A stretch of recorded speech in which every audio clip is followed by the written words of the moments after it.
Perhaps we should be used to trigger-happy law enforcement agents in America when we've seen the shooting of a 37-year-old woman in America who basically, well, for all counts, was trying to protest against the ICE agents who were there to, these are the agents who were basically trying to arrest illegal immigrants in the country, basically doing law enforcement work that's mandated by a democratically elected president, by the Immigration and Customs Enforcement agents in Minneapolis.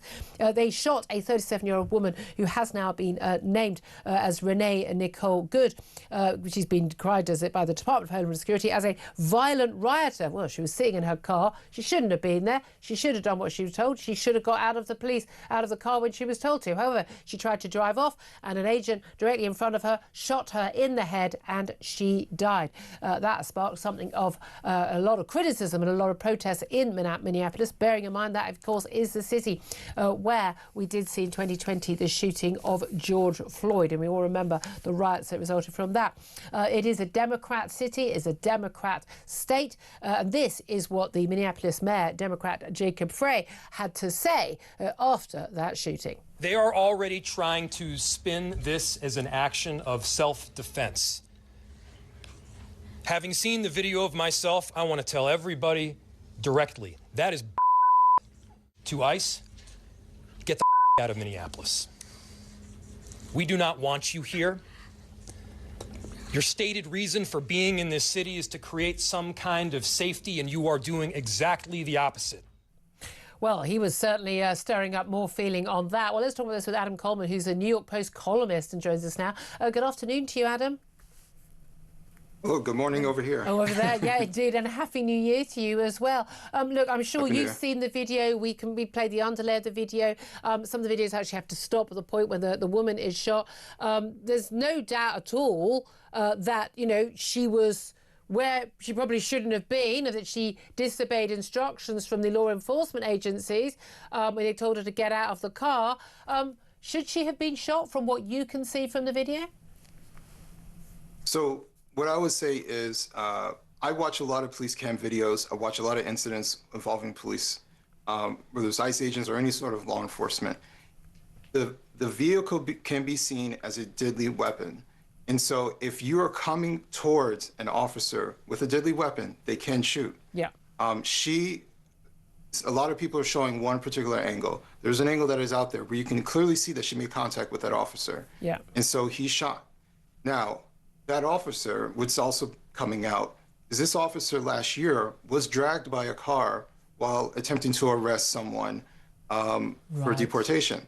So, you know, it is reasonable to understand that, one, it is dangerous being around someone in a vehicle, and he already faced that. Two, it's also reasonable to say that this person has already faced some sort of negative interaction with someone in a car, and that he's going to be very, very careful about when he should pull out his weapon. Yeah. Because maybe last time he didn't. So our perception as sort of, you know, armchair watchers would be very different from the perception of someone on the ground at that moment and who had been through that already. And because you can look at this footage, you go, look, it's just an unarmed woman. Well, you know, they don't know that, a protester. But and you've got all these men in all the like riot gear with these big guns. Like, why is she a threat? But of course, the reason why they've got all of that equipment and they come in such force and such numbers with so much armory is because they have faced violent protesters in the past, haven't they? Absolutely. From my recollection, ICE never dressed like this, right? It is in response to the attacks. A lot of people don't know this when it comes to leftist agitators. Yeah. But it's because the anti-Trump stuff, the mainstream media makes everything seem like this is legitimate. But for years out in Portland, they were going after ICE facilities. Yeah. That was their thing that they love to do. And so the leftists going after ICE is actually commonplace. ICE has faced terrorist attacks. Yeah. So this is a very common thing. Now they are propelling it because Trump is fulfilling his promise. He's trying to get illegals out of here, especially the dangerous ones. Well, this is the thing. This is this woman who's protesting something, which is these guys are, you know, employed to do a job. That job is a completely, I mean, I would say most people in America, even many Democrats would agree, you know, removing illegal people from the country is, there's certainly a mandate for it. It's from a democratically elected president. So much of this is that these people see themselves as the good people. Anything Trump does is bad. They regard the borders as fluid. They should be open. They regard the idea that anyone's illegal as a concept they don't even accept or understand, and they think they're the good people, and these people are the bad people, so they can do anything they want. You know, it's so funny. The border should just be open. No one's illegal. It's the most comfortable life position to ever have, because you would never face that consequence of what it looks like, because they don't go into your upper middle class neighborhood or your upper class neighborhood. They go where the poor people are, and many of the poor people are people who look just like me. So you don't have to face that. You can live comfortably in your gated community. And also you can get your cheap maid and your cheap nanny, your cheap gardener, and your cheap latte at the local coffee shop. I mean, that's the reality. A lot of middle class lefties live with the benefits of illegal migration and the lower wages that brings, but they don't have to compete for housing and school places and jobs for these people. Right, or even the most important thing, safety, right? We saw what happened when Biden had the border open and what it looked like in New York City. They all of a sudden had brothels popping up, right? Now, if you lived in the Upper West Side, you didn't see that because it wasn't in your neighborhood. But they had sex exploitation that was happening left and right, and it was specifically run by migrant gangs. So it is a safety issue for the vast majority of people out there. And one quick thing, I think it's really important to understand the way that CNN and MSNBC and all these other leftist outlets are trying to spin this is that ICE agents just run around looking for brown people, right? They know who these people are. They're not just sort of flooding a neighborhood and just picking people off the street randomly. Exactly. These are people who already went to court, were told you're not to stay, and they haven't left, right? These are all targeted, right? Whether they're criminals or not, committed some sort of crime other than overstaying immigration is a different story, but they're not supposed to be here. So these are all targeted. They're not going door to door looking for people. So I think it's incredible. But that's very much how it is being played out in the media. And I've seen some reports on the Sky and BBC and ITV here in the UK where and they'll have people saying, you know, I've been here for 20 years, you know, and they're being treated very sympathetic. But you're in a country you're not allowed to be in. And I'm assuming at that point you're working illegally, you're not paying taxes, I'm not sure how, if you're in a country illegally, you're in the system paying taxes and being a contributor. And it just seems to me, it's like these things that treat like, and they always seem to find a young woman with children. And it never seems to be a bloke where they're talking to ever either, crucially. Of course. I've been selling drugs in my neighborhood for 20 years, and now you're arresting me?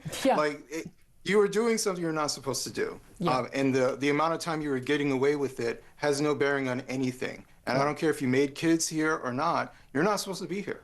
I'm with you. I mean, it's very, very, very, very clear to me. But there is no doubt at all that this is going to create ripples. There's going to be an investigation. I'm still not convinced that this woman needed to die in this scenario, but she shouldn't have been there. She should have followed instructions from law enforcement officials, and she was very, very foolish. But I think there were other ways that this could have been dealt with, and I think that the US law enforcement are largely much more trigger happy. I don't think she should have died in the same circumstance here, but let's be honest, if she were black, there would already be riots on the streets, but she was a white woman, so there aren't. You know that, and I know that. Possibly. I know that they're trying to. But yes, you could be onto something. It's always, black people are always seen as the more sympathetic figures. But they're definitely trying to gin up something over in Minnesota, especially in the light of Tim Walz not running for re-election. The governor, with all the fraud cases coming out. Can we touch on that? Because that's something I haven't got to this week, because we've had quite a lot of news already this week in relation to Venezuela and Greenland, goodness knows what, and news here in the UK. But just touch this, because this most extraordinary thing that is exposed on X, on social media, by independent journalists, and it took a long time for the mainstream media in America to pick up on this. And this is this expose over billions of dollars going to certainly the hundreds of millions of dollars going to Somali childcare daycare centres that didn't even exist. Yeah, and actually it started with the daycares, but actually it's expanded more. Apparently, you know, they say that America needs socialism. Apparently we had socialism because this is all taxpayer funded. They were sending millions upon millions of dollars to daycare centers, to adult care centers, to supposed autism centers.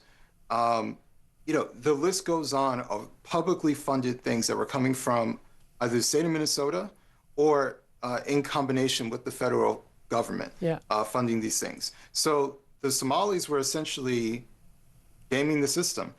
And the reason they were able to do it is because there was no oversight. There were no even cursory checks. Well, this journalist literally went along and knocked on doors and went, why have you got no kids here? Like, you've just got an empty office and you're pretending you need millions in funding for these kids, and there are no kids here. Yeah, and the big thing, you know, the detractors, because Nick, the journalist, is right. There's no kids here. That's concerning. You're getting paid $1 million+ a year. But the other part is these facilities tend to be small, yet they're saying that they're there for upwards of 50 to 100 kids. Yeah. There is no play area, which is a common thing that daycare centers actually are required to have. Yeah. So they would have known. Yeah, I mean, that's the thing. But Tim, it is interesting, Tim Waltz, that outcry over this has meant that the man who was the running mate of Kamala Harris in the presidential election last time around is not running again for the governorship, which is very interesting. Adam Coleman, great to have you on the show, columnist in the New York Post. Thank you very much indeed. Philip Ingram, your response to any or all of that? Well, you know, I think he's putting it into context, and, you know, it's very interesting to get the American view, because it's easy for us to sit here and see things that are coming out from one particular side. The number of guns that people have, and the terrorism, effectively, the ICE agents have themselves faced. Exactly, and then putting it into context that this particular ICE agent had suffered from, you know, a car-related incident only a short time beforehand, then brings a slightly different spin. Yeah, it really does. Yeah, absolutely does. But I'll still say, from the videos that I saw, from what we've seen, it didn't have to end that way. It wouldn't have happened that way here. No, absolutely not. Thank you very much.